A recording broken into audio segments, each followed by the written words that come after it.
আমরা অনেক সময় অচেনা মানুষকে নিজের থেকেও বেশি বিশ্বাস করে ফেলি। তাকেও করেছিল। একজন নয়, দুজন নয়, 20 জন মেয়ে। তারা কেউ জানতো না সেই বিশ্বাসই তাদের মৃত্যুর কারণ হবে। প্রশ্ন হলো, বিশ্বাসকে অস্ত্র বানিয়ে কি 20টা হত্যা করা সম্ভব? কিভাবে? 2003 সাল, দক্ষিণ কান্নাড়ার একটা বাস টয়লেটের সামনে অনেক মানুষের। দরজাটা খুলুন, দরজাটা খুলুন।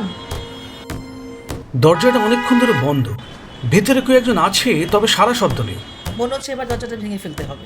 যা দেখা গেল তা সহজে ভুলে যাওয়ার মতো নয়। পুলিশ এলো, সবকিছু খতিয়ে দেখলো, না, লড়াইয়ের কোনো চিহ্ন নেই। দরজাও ভেতর থেকে বন্ধ। পুলিশের বড় সাহেব রিপোর্টে লিখলেন, open and short case of suicide. খটকা শুধু একটাই, মেয়েটা সায়ানাইড পেল কোথা থেকে? এর কিছুদিন পর পাশের একটি শহর, একটি ছোট্ট মন্দিরে পুরোহিত সবে বিয়ের অনুষ্ঠান শেষ করলেন।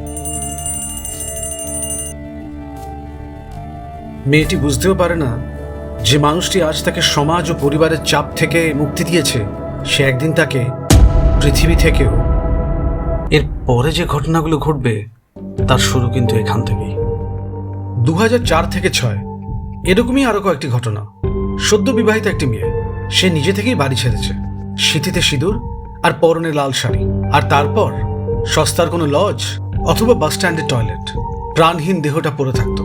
সবই আছে, শুধু গায়ের গয়নাগুলো নেই। তখনও কেউ বুঝতে পারেনি এটা কাকতালীয় নয়, এটা আসলে একটা প্যাটার্ন।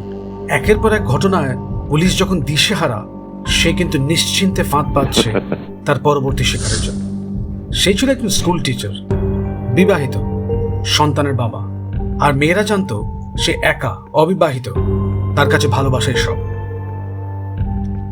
নাম মোহন কুমার, ওরফে সায়ানাইড মোহন। তার শিকারের পদ্ধতি ছিল একদম আলাদা, চিতাবাঘের মতো হিংস্র। কিন্তু কোনো তাড়াহুড়া নেই। ছোট শহরের মধ্যবিত্ত মেয়েরা ছিল তার শিকার। তার হাতিয়ার ছিল সম্পর্ক আর সমাজ, আর অস্ত্র ছিল সায়ানাইড। প্রায় 6 বছর ধরে 20টি খুন করে সে। 2008 সালে প্রথম পুলিশ বুঝতে পারে এই বিভিন্ন খুনের মিসিং লিঙ্ক।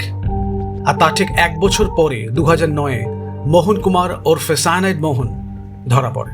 আদালত তাকে যাবজ্জীবন কারাদণ্ড দিয়েছে। যারা বিশ্বাস করে খুন হলো, তাদের জন্য কি শাস্তি যথেষ্ট? আপনার মতামত জানান কমেন্ট বক্সে। আর এরকম অজানা অচেনা সত্যকে জানবার জন্য সাবস্ক্রাইব করুন গল্পম্যান।